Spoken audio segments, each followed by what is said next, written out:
presentation ng Miss Universe Philippines 2026 ngayon. Adam! Nakuha mo na ID mo? Ayan na, Adam mo. Bali, kukunin ko yung ID ko ngayon dito sa City of Dreams para makapag-cover ng Miss Universe Philippines.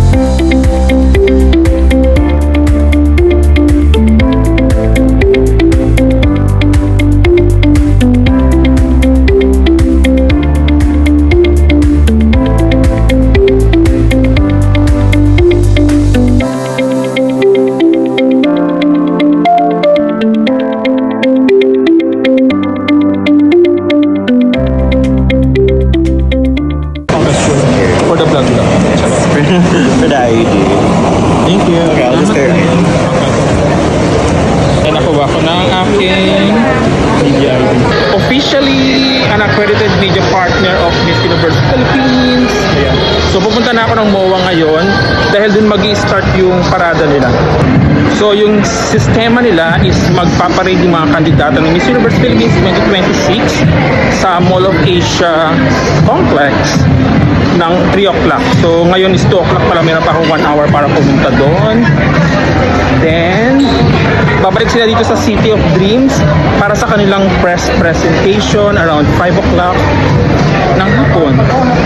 Pagkalabas ko ng City of Dreams Manila ay saktong lumabas na rin ang mga kandidata ng Miss Universe Philippines 2026 at sumakay na ng kanilang shuttle para pumunta sa SM Mall of Asia para sa gaganaping parade at press presentation nila. A few moments later. Dito na pala ako sa MOA. So dito mag-uumpisa yung parada ulit.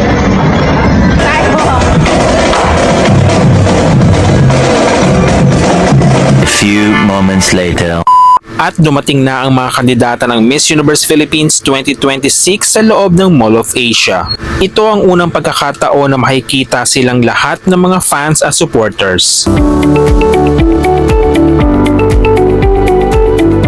First part of today's press presentation, and that is the Parade of Beauties. Muli, good afternoon po to all of you here gathered in SM Mall of Asia for the first part of this year's competition. At narito na ang mga kandidata ng Miss Universe Philippines 2026 pababa ng escalator sa Mall of Asia.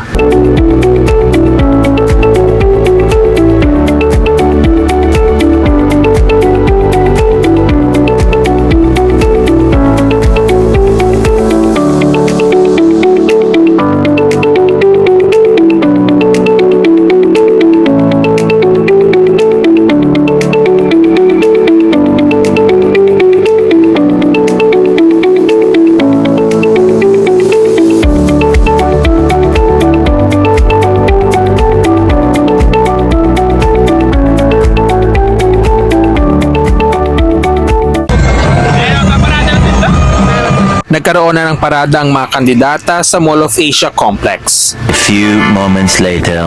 Okay, nandito na kami sa bus. Tapos na yung parade ng mga candidates. Then on the way na kami sa City of Dreams para sa kanilang press presentation proper. Wow.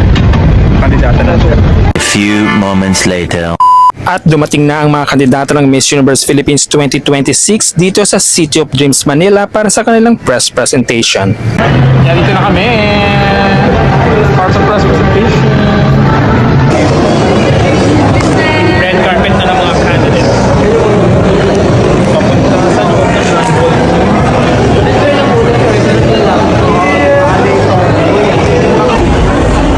Pasok kami. Ako na po, ayaw po talaga nila.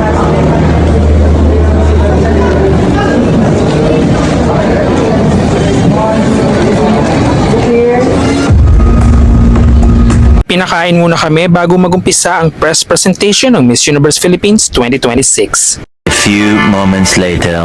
Join us and spend your Monday afternoon with us. That's right, and in the conversation of joining us, we are also live on the official Facebook page of Playtime Philippines. So hello mga ka-Playtime, and to all of you. Philippines 2026!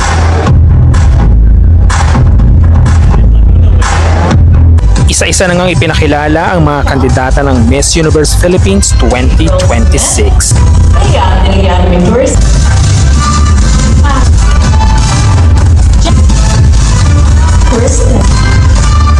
Isabella Rojas Ismael, Taguig.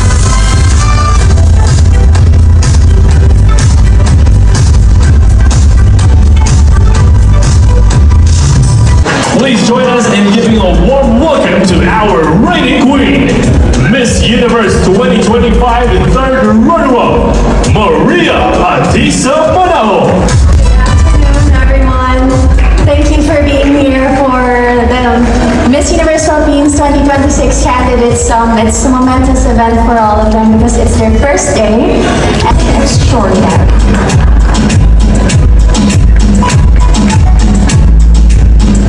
Good afternoon, everybody.